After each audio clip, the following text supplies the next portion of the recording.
მე ყველაზე მეტად მენატრებოდნენ ჩემი მეგობრები. ყველაზე მეტად მომენატრა სკოლა.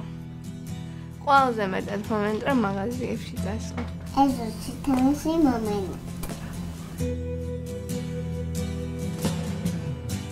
მას შემდეგ, რაც კორონა პანდემიად გამოცხადდა და შემოიჭრა ჩვენს ოჯახებში, ყველანაირად ვცდილობდით, რომ ყველა რეკომენდაცია დაგვეცვა. მიუხედავად იმისა, რომ რთული პერიოდი გავიარეთ, ბავშვებთან მიმართებაში, კითხვები ჰქონდათ მათ, რატო ვართ სახლში, მეგობრებს რატო ვერ ვნახულობ, ეს მშობლებისთვის, რა თქმა უნდა, ძალიან რთულად გადასალახი პერიოდი იყო და შესაბამისად, მათთან არ ჰქონდა იმის უფლება, რომ პანიკის საფუძველი ყოფილიყო, იმიტომ რომ ვცდილობდით, რომ უფრო სიმშვიდე შეგვენარჩუნებინა.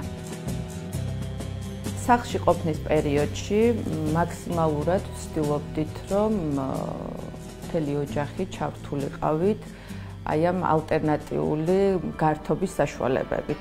ალექსანდრე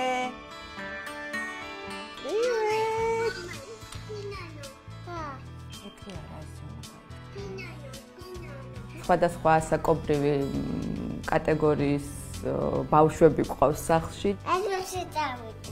საკმაოდ რთული აღმოჩნდა, იქიდან გამომდინარე, რომ 2 წლის ბავშვს ვერ აუხსნი ფიზიკურად, რატო არ მიყავს ეზოში, რატო ვერ ნახულობს მეგობრებს.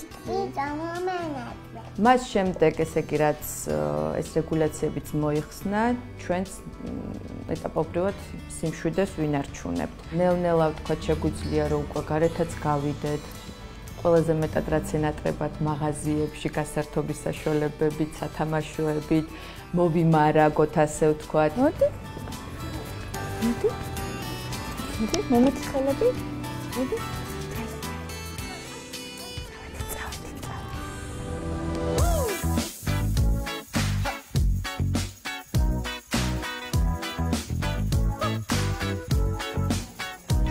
წამოიღე, აბა, წამოდი. მე ზუსტად ამას ვეძებდი. რა კარგი იყო, ხო? ყველაფერი ვიყიდეთ, რაც გჭირდებოდა.